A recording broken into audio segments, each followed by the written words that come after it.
Horror movies, especially zombie movies, usually succeed with audiences based on how accurately they depict whatever scares us at the moment. When Dawn of the Dead opened in 1978, at the height of the disco era, amid high inflation that drove rapid consumption and, soon after, the decade's second recession, reviewers noted that it drew droll parallels between the zombies and the hedonistic survivors indulging their materialism in a shopping mall.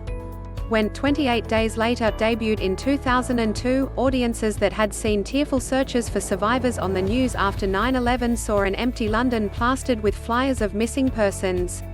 Zack Snyder remade a more action-heavy Dawn for his first, and still best, feature film in 2004, amid continuing terrorist attack fears and the Iraq and Afghanistan wars.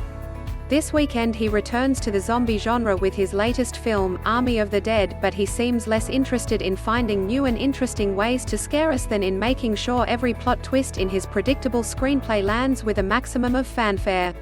The result is a bit like a heavily concussed Christopher Nolan thriller.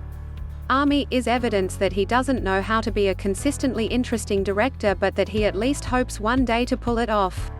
It ends up being a curious pastiche of everything that audiences think is fun, just all at once, a casino heist movie, set in an infected city cordoned off by the military, which is overrun by zombies, where the protagonists are all antiheroes cracking wise, including Dave Bautista, Tig Notaro, Garrett Dillahunt and Matthias Schweighöfer.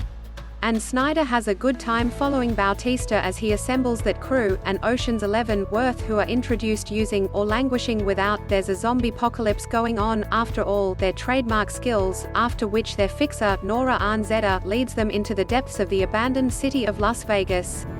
But unfortunately, unlike the better Ocean's films, it's clear nearly from the outset who's secretly working for whom, who will show up at the last minute and who will end up getting rescued.